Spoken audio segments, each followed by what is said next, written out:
esta es una ONG, ¿no es cierto?, en la cual la actividad más importante es la psicofísica, que es una disciplina que yo desarrollé en mi creación.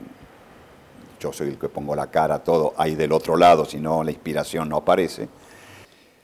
La psicofísica se basa en tres fundamentos importantes. Uno es el idioma castellano, el otro es la física y mecánica cuántica, y el otro es los sistemas operativos de informática. Esas tres variables permiten conformar, por un lado, métodos, técnicas, maniobras psicofísicas que permiten lograr un equilibrio energético en cualquier persona. Lo podemos extender a los animales, a los lugares, las cosas, pero hablemos de las personas, dándole un equilibrio energético que llamamos armonización psicofísica. No importa el grado de contaminación energético que tenga.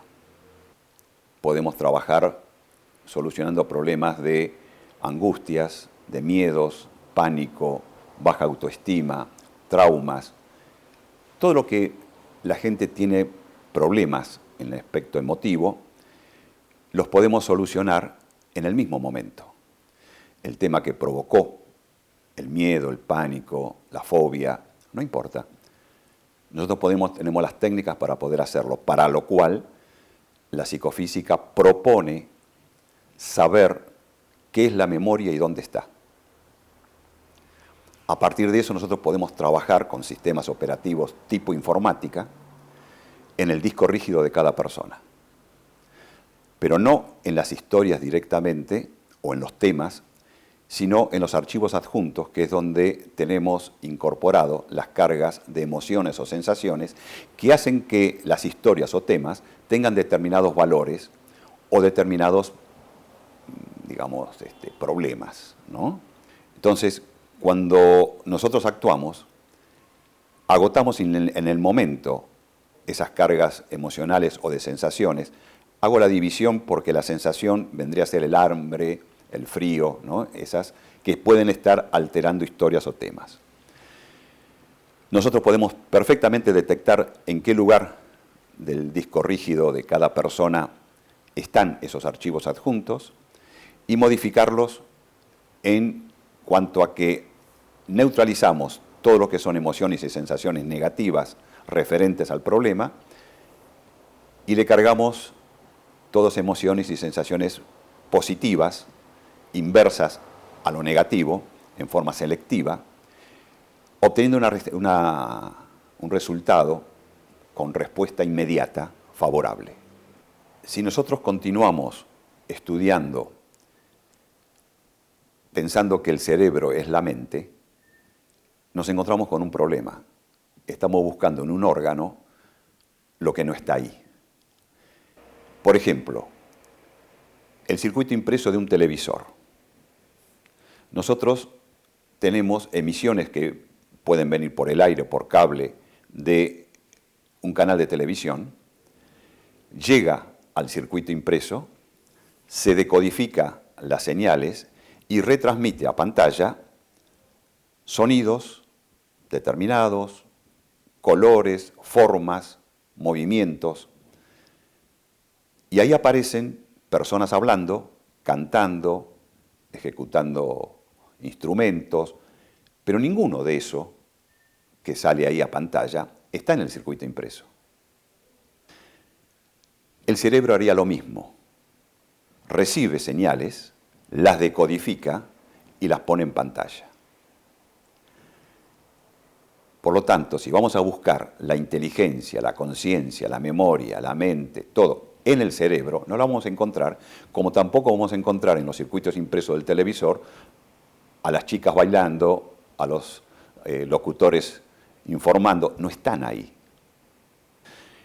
Esto es el concepto que tenemos que tener para poder ubicar que el cerebro es un excelente órgano que cumple una función sensacional, pero no es la mente, no es el alma, no es el espíritu, no es la conciencia, no es la inteligencia, no es la memoria.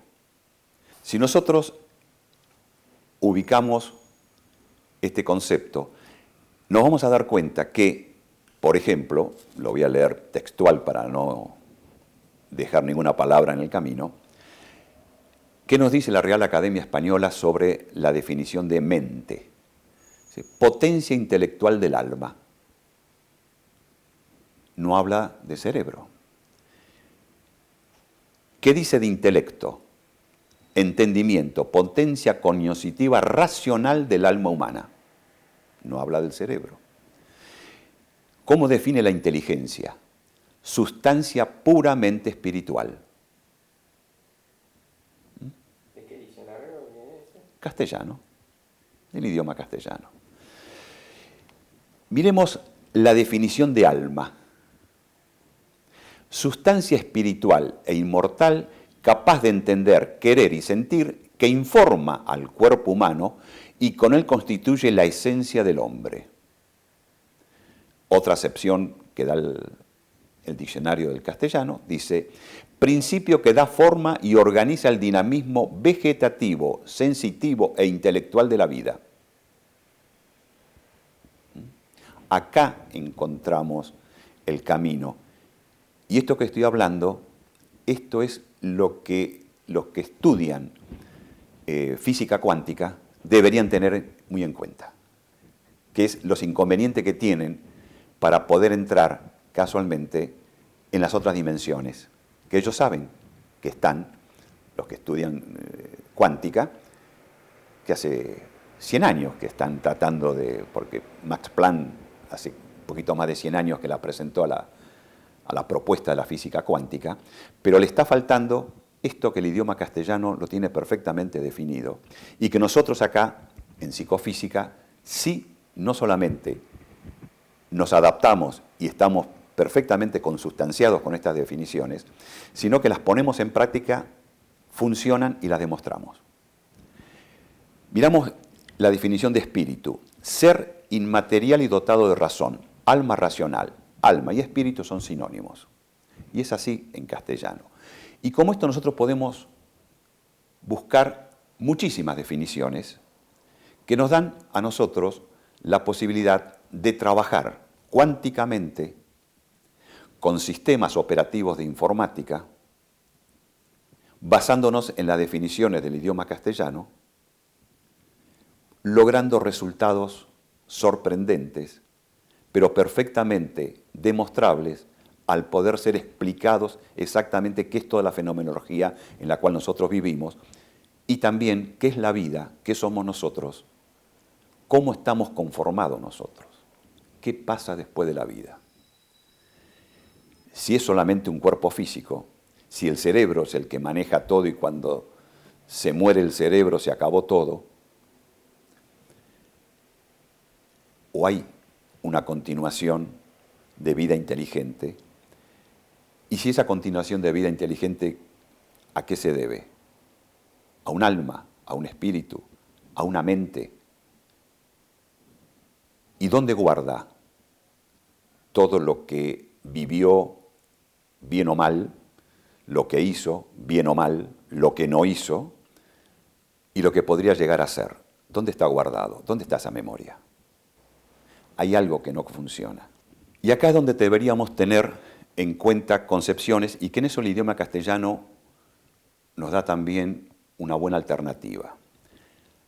Lo que prolifera son sistemas de creencias, lo que más hay. La definición del castellano de creer es tener por cierto algo que el entendimiento no alcanza o que no está demostrado. Dar crédito o ascenso a las cosas sin suficiente fundamento. Eso es creer. Y nos hacen creer que una persona creyente es sinónimo de buena gente. Yo pongo que hay creyentes que son o hacen el culto a Satán, son satanistas, son creyentes. Saber, la definición del castellano es conocimiento profundo de un tema, de las ciencias, letras, artes, ciencia o facultad. Es decir, estamos en la vereda opuesta de creer. Y acá lo que hacemos una figura, el iceberg, ese bloque de hielo que flota en el mar. El cuerpo físico sería la parte que se ve, el soma, la parte que se ve de la línea de flotación hacia arriba del iceberg. Pero ¿qué más hay del iceberg? ¿Nos contentamos con eso solamente? Ese es el soma. Ahí estaría el cerebro, por ejemplo, el corazón. Pero debajo del iceberg hay, vamos a poner una forma de hacer, dos partes más que no solamente son mayores que los que se ve, sino que sostienen a lo que se ve. Ahí podríamos colocar la memoria como un cuerpo de una frecuencia vibratoria que podríamos ubicar para poder tener un nombre entendible, cuarta dimensión, que es lo que quieren llegar los cuánticos. Y tenemos también una frecuencia vibratoria más sutil, que sería el alma, el espíritu, la mente. Tres cuerpos conviviendo en el mismo espacio-tiempo. Primero de todo tenemos que saber que eso es. Luego, cómo funciona y qué queremos nosotros de nuestra vida. ¿Qué intencionalidades tenemos? ¿Queremos evolucionar o queremos cómodamente estar dentro de la involución? La involución es más cómoda porque no hay que trabajar mucho. La evolución requiere trabajo. Y acá donde viene la gran variable, si podemos entender por qué hay tan pocos conocimientos. Si este planeta, antes del ser humano, ya estuvo manejado por otros seres, de lo cual hay mucha documentación inclusive, incluso de otras razas no humanas, de la cual también hay mucha documentación. Y nosotros somos el producto de una intervención, primero para obtener de seres animales más perfeccionados para trabajar de esclavo, especialmente en las minas, por seres que sí venían a este planeta y seres que ya estaban en este planeta. Y durante 2 o 3 o más millones de años se hicieron muchas experimentaciones con los monos chicos. De ahí salen todas estas cantidad. Yo tengo todo un desarrollo de todo esto y que combina perfectamente con lo que le estoy diciendo ahora, de la aparición de seres con cierta capacidad mejores que los monos, pero no con la intelectualidad desarrollada de un ser humano. Y eso se fue haciendo a través de millones de años, 2 o 3 o hasta 4 millones de años, hasta que aparecen experiencia con grandes monos, que combina con la llegada de los grandes monos al planeta. Por lo tanto aparece el Homo habilis, el Erectus, todos ellos, pero con capacidad limitada, es decir, seguían teniendo almas de mono, por más que genéticamente el cuerpo era más capaz. Pero seguía siendo un alma limitada de mono, era un mono con mejor cuerpo. Hasta que aparece el Sapiens. Y ahí es donde tenemos el salto cuántico, derivado de quién. Lo que yo conozco es que una estrategia desarrollada por seres humanos del lado del bien introdujeron subrepticiamente en estas experiencias almas traídas por ellos de humanos primarios. El salto cuántico es almas de animales en cuerpos mejorados genéticamente y almas humanas en cuerpos mejorados genéticamente. ¿Sabe decir que ser evolucionado no en el plano físico trabajaron con los seres reptilianos que hicieron eso? Los llamados reptilianos eran los que estaban acá viviendo desde antes de los dinosaurios. Los dinosaurios se deben a que ellos los trajeron y estaban acá ubicados en este. Es una realidad de la existencia, de la creación, una línea diferente a la humana. Por eso los primeros seres que vinieron,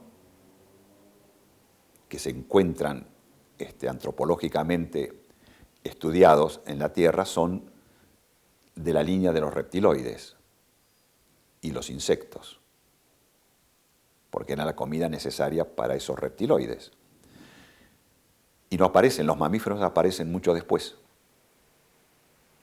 ¿Por qué? Porque los mamíferos sí fueron traídos de a poco por otros seres humanos de otros lugares del universo. ¿Cómo? Decía Luz de mamíferos tipo... Los mamíferos. Delfín o... Todo lo que es la línea mamífera, acá está esto interesante. Hay una línea podríamos llamar, de la parte animal, que no es compatible con el ser humano, pero sí es compatible con la línea reptiloide. Los mamíferos son compatibles con el ser humano. Diríamos, hay un mundo humano en el cual sí hay una cantidad de animales que conforman esa realidad de la existencia. Y habría otro mundo que no podríamos llamar ni paralelo, sino que es línea de existencia diferentes, en donde la línea reptiloide sí es compatible con una cantidad de animales, todos los insectos. Y ahí empezamos a entender por qué en nuestro planeta tenemos las dos líneas. Alguien las trajo. Y primero estaban la de los insectos y reptiloides. Luego aparecieron los mamíferos. Como si fuera un lugar donde los que acuden van llevando plantas, animales, recursos, a medida que van viajando y llegando. Es más lógico todo esto. Aparte combina con la historia, no solamente antropomórfica del ser humano, sino con la historia geográfica de la Tierra. Combina. Es fantástico cómo combinan las eras, toda la aparición de los seres, todo. ¿Qué pasa cuando en un momento dado, después de unos 100 o 200.000 años de experiencias ya con almas humanas y aceptados que habían aparecido las almas humanas, que los que hacían las experiencias no sabían que eran almas humanas, pero habían encontrado una línea de experiencia que evolucionaba favorablemente a lo que querían, descubren que era debido a que tenían almas humanas. Y aparece entonces la necesidad del sapiens sapiens, que, vamos a ponerla en las escrituras sagradas, se habla que el Señor tuvo que hacer al final al hombre a su imagen y semejanza. Le tuvo que habilitar una cantidad de elementos para que funcionara como tal. Porque si no, eso armado genéticamente como un ser humano, con almas humanas, si no se lo habilitaba con programas en la memoria adecuados, no rendía lo que tenía que rendir. Bueno, apareció el sapiens sapiens. Pero el sapiens sapiens, al estar habilitado en un buen porcentaje, se lo limitó para que no pudiera tener su libertad, porque fue creado para ser esclavo. Lo necesitaban para trabajar, no para mandar. Ahí empieza la vida, la evolución del sapiens sapiens, pasa por la Lemuria, pasa por la Atlántida, cada 12.000 años y 26.000 años hay unos ciclos muy especiales en el cual el planeta pasa por cambios planetarios. Estaríamos en una de esas eras ahora. Ahí pasó por muchas vicisitudes, pero lo que se trató siempre era no habilitarle mucha capacidad para poderlo manejar. Llegamos a hoy, 10% de nuestra capacidad habilitada, pero tenemos un 10% habilitado porque en realidad nos faltan desarrollar algunas glándulas, la pineal especialmente, que se han empeñado en que no la desarrollemos, porque es la que nos da la percepción. Pero si nos habilitaban más de lo que nos permitían, nosotros podíamos llegar a entender muchas cosas y a revelarnos ante las circunstancias y decir, no, nosotros somos humanos, no somos esclavos. Ustedes quisieron hacer algo, pero salió esto ahora. Acá hubo una intervención de otros seres y logramos ser humanos. Como el poder lo manejaron ellos, los que hacían las experiencias, los otros hacían las incursiones subrepticias, lo interesante era no darnos condiciones para que podamos razonar. Sistemáticamente nos dieron condiciones de creer y de dependencia. Cuando nosotros suplantamos el creer por el saber, podemos saber muchas cosas. Lo estamos desarrollando ahora científicamente. Es lo que nosotros hacemos con las técnicas, métodos y maniobras psicofísicas. Lo mismo nosotros podemos desarrollar una cantidad exuberante de manejos de energía a partir de comprender qué estamos haciendo. No las técnicas que dicen, hace tal cosa y sale. No, sabemos por qué se hace tal cosa. Y empezamos a obtener, como en la psicofísica, una capacidad mucho más allá de ese 10% habilitada, pero mucho más allá, de poder manejar energías. Si a la gente, repito, se le explica en forma adecuada, curiosamente hasta entiende. El problema está que si entiende, empieza a reclamar. Y empieza a entender que la evolución es un derecho. Y empieza a entender muchas más cosas. Y empieza a entender por qué no podemos saber cómo somos. ¿Qué lo impide? ¿Cuál es el tabú? ¿Por qué todavía tenemos planes de estudios en las universidades que no hablan del alma? Que la mente es el cerebro. ¿Por qué?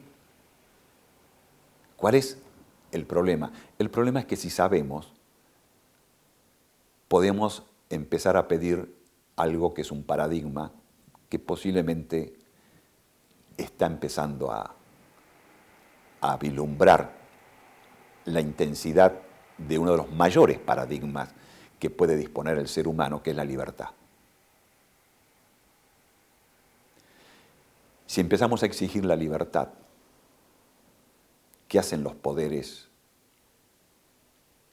con nuestra libertad? Pierden sus poderes. Porque está todo basado en columnas de telgopor, que son los pseudos conocimientos formados en los sistemas de creencia, dados a todo el mundo, y que todos nosotros tenemos en nuestro disco rígido, en nuestra base de datos, cantidad de mandatos condicionantes para no saber y sí creer. Y separar lo científico de lo espiritual. Es decir, saben hasta acá, pero lo otro todavía no. Por eso cuesta tanto instrumentar la cuántica, porque la cuántica completa perfectamente este círculo necesario para entender quién somos, porque abarca la existencia. La física de Newton nos daba una parte de nuestra existencia, la parte del iceberg que se ve. La cuántica nos da todo, pero hay que abrir el conocimiento de ese todo. ¿Cuál es la otra parte del iceberg que no se ve? ¿Cómo accedemos científicamente en ello? Bueno, hay formas, hay técnicas, hay elementos y hay conocimientos, aunque se los hayan ocultado. Yo hablaba del diccionario de la Real Academia Española. No sé quién, cómo y de qué forma llegaron estas definiciones a estar dentro de un diccionario en donde hay una cantidad de eruditos sensacional, pero nos ha dado en 22 ediciones unas definiciones perfectas, en un 90 y pico %, perfectamente utilizables a la realidad, a la verdad. ¿Y cómo no se ha usado esto? cómo sistemáticamente en los lugares de estudio de habla castellana, que hoy es la segunda lengua del mundo, no se estudia con las definiciones de nuestra Real Academia, con las definiciones de nuestro idioma. Se les da otra interpretación en teorías no demostradas y ni siquiera se pone en consideración de decir, pero el cerebro, ¿es la mente o no es la mente? A ver, ¿qué dice el castellano? Dice que la potencia intelectual del alma. ¿Qué es el alma? ¿Pero cómo funciona esto? A ver las definiciones. Empecemos a trabajar sobre esto, a ver qué obtenemos. Es un juego. Cuando descubrimos que la vida podría ser un gran juego. El asunto es que cuando nacemos, no nacemos con el manual bajo el brazo. Es más, nadie nos dice que hay un manual. Nos dan una cantidad de instrucciones para que no sepamos que hay un manual del gran juego de la vida, que es el gran conocimiento. Por lo tanto, es común que la vida juegue con nosotros. Por eso cuando tenemos conocimiento, podemos ser jugadores en la vida. Podemos apostar. Y si queremos la evolución, ¿cómo se apuesta a la evolución? Pero si queremos jugar como fulleros, como tramposos, saber que eso se llama mafia y que lo que abunda son los sistemas mafiosos, porque este planeta estuvo manejado por los mafiosos desde el principio. Si alguno no lo cree así, razone. Si tenemos un planeta con una humanidad corrupta, perversa, con grandes injusticias, ¿podríamos decir que está administrado por los seres del lado positivo? Si fuera así, serían muy malos administradores. ¿Qué somos, qué estamos y qué podemos hacer? Por lo tanto, nos imponen tener muy poca conciencia. Y nos llenan de variables hasta muy promocionadas de formas de llegar a estados alterados de conciencia. Entonces tenemos dos variables de la conciencia, que una es el estado alterado y el otro es la expansión de conciencia. La expansión de conciencia te da la evolución. El estado alterado de conciencia te da la limitación y la dependencia. Todo lo que sea droga, alcohol, psicofármaco, hiperventilación, todo eso, todas las variables, eso te lleva a estados alterados de conciencia, en el cual se producen fenómenos, pero en baja frecuencia vibratoria. Lo que te da vos, el despierto y la lucidez, eso te da la posibilidad de hacer una expansión de conciencia, en el cual no puede jugar nada de lo otro. A la gente le dan drogas o psicofármacos para tener expansión de conciencia. No, lo que tienen son estados alterados de conciencia. Va al infraconsciente, baja las frecuencias vibratorias. Cuando nosotros sabemos que la expansión de conciencia se hace en la forma más lúcida posible, en la cual no puede haber nada de estos elementos. Por el contrario. Y ahí es donde está el secreto, porque hay tantos elementos que evitan la expansión de conciencia, o la limitan. Sí, y también polución con el flúor o con cosas así, que no pega a la Te piel. podría dar un ejemplo. Podría estar equivocado. Pero ¿por qué a la gente se le impuso, en base a publicidades y a colocar el producto en forma masiva, consumir flúor? El flúor está demostrado que impide la expansión de la glándula pineal. Entonces nos encontramos que hay elementos que tal vez no sepan los que lo han promovido. No. Vamos a dejar el grado de interrogación abierto. No, bueno, los que han armado el sistema, eso sí, seguro que saben. Pero la mayoría que después los usa por creencia. Otra vez es muy lógico. Hay un término que lo usaba un general acá, se llama idiotas útiles. Interesante. Estamos llenos de idiotas útiles, de complacientes y de condescendientes, y de cómplices, llenos de la humanidad.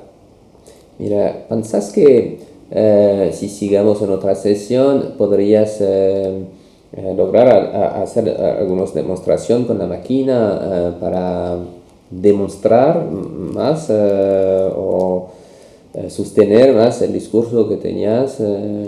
Sí, yo hago acá, y estoy a disposición, inclusive de cualquiera que quiera certificar cómo funcionan los sistemas. Yo trabajo mucho con casuística. Mis alumnos son los primeros casos. Es decir, todo lo que enseño lo aplico con ellos. Y ellos van verificando las alternativas de acuerdo a lo que presento. Cuando ellos están bien, hay límites también, ¿no? Siempre puede pasar algo. Yo les permito traer casos a ellos. Les pido que traigan casos, no que me traigan a cualquier persona que no tiene mayores inconvenientes y la diferencia va a ser menor. Una persona que está bien, la ponemos muy bien y a veces no hay mucha diferencia. Y yo trato de hacerlo con casos graves, con los cuales la persona está mal. Pero no estoy hablando de que le voy a curar una enfermedad, pues no trabajamos con la parte energética. Muchas veces la enfermedad es consecuencia de un desarreglo energético. Por supuesto, donde está la enfermedad no hay una armonía. Donde hay una armonía es más difícil que esté la enfermedad. Pero hago estas discriminaciones porque la propuesta nuestra es integrarnos con la medicina, la psicología y la psiquiatría. Psicología es la disciplina que trata el alma. Esa definición que del castellano no se la ve en ningún momento de los estudios de psicología. Es decir, el psicólogo va a estudiar 6 años de universidad y nunca vio la referencia al alma, nunca estudió el alma, nunca vio qué le pasa al alma.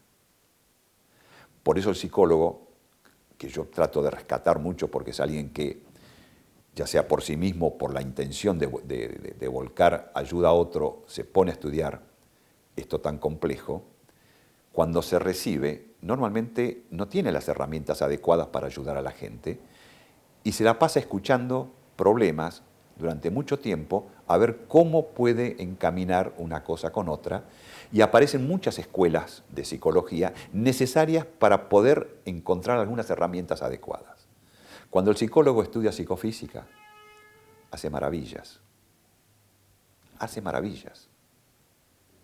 ¿Por qué? Y porque nosotros podemos solucionar el problema emocional en el momento. Luego el problema, que esa emoción sobre un tema o una historia necesite ser tratada, el psicólogo está capacitado para escuchar y hablar. El psicofísico actúa rápidamente, pero le deja un campo propicio, sin crisis ni crítico, en el tema que el paciente debe tratar con el psicólogo. Te explico algo para que veas a dónde llegan los conocimientos que se pueden utilizar. Por eso es importante saber cómo funcionamos. ¿Qué hacen los bichitos, los insectos? La vida del insecto. Yo te lo digo y vos vas a ver la coherencia del sistema. El insecto pone huevitos. Esos huevitos se van a traducir en otros insectos. ¿Cómo? ¿Cómo hace el huevito para que de un huevito salga un insecto? Hay un fenómeno. El fenómeno necesita un software. Software, una memoria. Muy bien, no alma, sino memoria. Como nosotros tenemos nuestra memoria, también el alma y la notebook. Entonces, en el espacio, en cuarta dimensión, hay software o memorias colectivas de determinadas especies. Cada especie tiene memorias, no una, varias. Memorias, millones. En el caso de los insectos hay millones de esas. Diría una nube en cuarta dimensión de chips, ¿viste? Muy bien. Que están conectados por el sistema de cuerdas. Esto también hay que explicar lo que es el sistema de cuerdas. Un argentino lo propuso en el universo y yo digo que todos estamos en un sistema de cuerdas. Todo es cuerda. ¿Qué cuerda activamos? Si activamos las cuerdas hertzianas, tenemos comunicaciones, pero hay otras cuerdas también. Entonces, este huevito, el insecto que lo deja conectado, activado a una cuerda, que en la medida que el huevito empieza a madurar, va activando vibracionalmente la cuerda que lo conecta con esa masa, con ese grupo de chips de memorias. Y empieza a bajar. Y bajan tantas memorias como huevitos activan. Se mete en el huevito así, en el momento adecuado, y entonces le da la forma al huevito, del huevo al insecto, y le da la memoria de ser insecto y de funcionar como insecto. Que tiene una memoria, algunos, bastante importante, ¿no? El insecto nació. Si por esas cosas no hubiera nacido, esa memoria activa nuevamente y se vuelve. Es decir, baja o sube, depende de lo que active, no se pierde en el espacio, por lo menos la mayoría de ellos. Va viviendo el insecto y en menor o mayor tiempo o lo pisan o lo comen o se muere de viejo. ¡Tac! Murió, quedó el cuerpo, la memoria se va a su lugar. Y ese ciclo, que es el ciclo de reencarnatorio de los insectos, ha estado acá por millones de años. No sé en otras circunstancias, pero en esta circunstancia nosotros tenemos una frecuencia vibratoria muy importante que nos está desajustando a todos. Por eso hay tanto desajuste en la gente. Accidentes, todas esas cosas. Bueno, de eso podemos hablar mucho. Acá vas a encontrar una parte. El asunto está en entender de que las alteraciones electromagnéticas que estamos sufriendo nosotros, por esas energías que están llegando del centro de la galaxia, eso está documentado por la NASA. Antes teníamos la información, pero no teníamos el documento de la NASA. Después salió el documento de la NASA, tenemos perfectamente, lo tengo acá en el libro, ¿no? Nos llega a nosotros y es rayos X y gamma. Es eléctrico. Nosotros somos seres electromagnéticos. El magnetismo es más denso, la electricidad es más sutil. Si nosotros queremos ser más sutiles, tendríamos que ser más eléctricos. Nos llega esta electricidad del centro de la galaxia. Nos hace lo mismo que si nosotros tenemos el sistema eléctrico de una casa en 220 volt y nos llega 250, 280, 300 volt. ¿Qué empieza a pasar en la casa? Y de acuerdo a cómo están el cablerío, de acuerdo a los instrumentos que tengamos, los aparatos que tengamos y todo, empiezan a saltar las térmicas, saltan los tapones, saltan los disyuntores, se queman los cables, los aparatos. Si no tenemos todo eso, diferente con cada una de las casas, ¿qué le está pasando al ser humano? El ser humano tiene un sistema eléctrico, que es el nervioso, acondicionado a lo que éramos. Vamos a ponerlo a 220 volt, una figura. Nos está llegando mucha más electricidad. Se están poniendo en cortos. Récord mundial de ACV, récord mundial de infartos, récord mundial de accidentes en las rutas de día y de frente. ¿Qué está pasando?